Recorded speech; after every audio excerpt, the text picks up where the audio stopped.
Welcome to my Chanel Katie English Info. Please subscribe, like, and share. Thank you. Hello guys, this is Kushid Ansari, a communication developer. I hope that you all must be fit and fine. Guys, today I'm gonna teach you preposition part 10. तो दोस्तों आज मैं आपके लिए लेकर के आया हूँ बहुत ही कमाल का वीडियो। दोस्तों आज इस वीडियो में मैं आपको बताने वाला हूँ preposition और preposition मरने वाला preposition। दोस्तों इंसान इस धरती पर आया है तो कभी ना कभी वो मरेगा, लेकिन मरने के भी कई कारण होते हैं। आइए जानते हैं कि कौन से कारण में कौन से preposition का इस्तेमाल किया जाएगा। आइए शुरुआत कर लेते हैं। और आज का हमारा वर्ड है डाई, और मुझे देखना है और आपको भी देखना है कि डाई कौन कौन से preposition को फॉलो करता है। दोस्तों आज का preposition है डाई ऑफ। आज देखना है कि डाई ऑफ का प्रयोग कहां होता है, देखना है कि डाई आफ्टर का प्रयोग कहां होता है, आज देखना है कि डाई फ्रॉम का प्रयोग कहां होता है, डाई फॉर का प्रयोग कहां होता है और डाई इन का प्रयोग कहां होता है। दोस्तों आइए शुरुआत करते हैं। तो दोस्तों आपको याद रखना है कि if the reason is disease, अगर मरने का कारण कोई बीमारी हो तो हम ऑफ का प्रयोग करेंगे।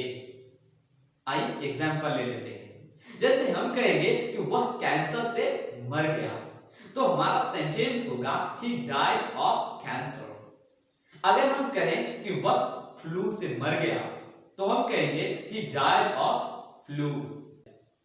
तो ऑफ आपको समझ में आ गया। अब आइए दोस्तों जानते हैं कि डाई आफ्टर का प्रयोग कहां होता है।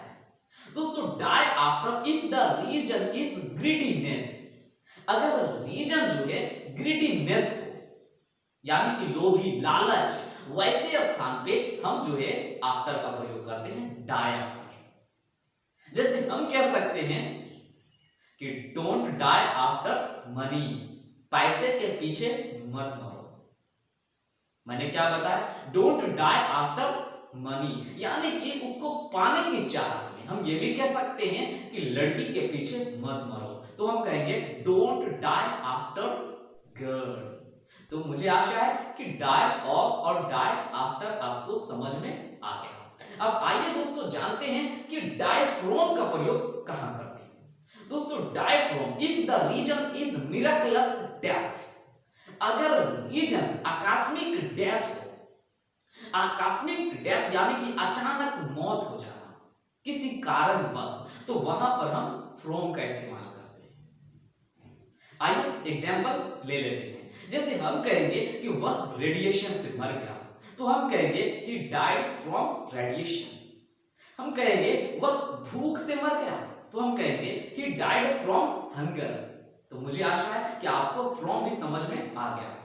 लेकिन आइए जानते हैं दोस्तों कि फॉर का इस्तेमाल कहां होता है।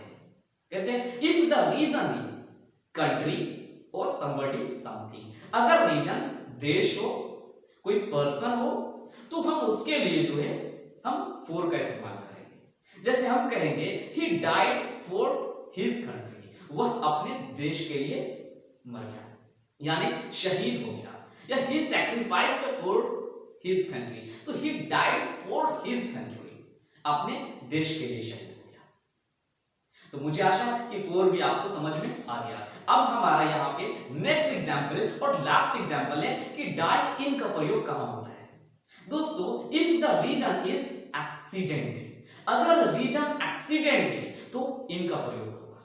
जैसे हम कहेंगे कि वह बस एक्सीडेंट में मर गया, तो हम कहेंगे he died in bus accident।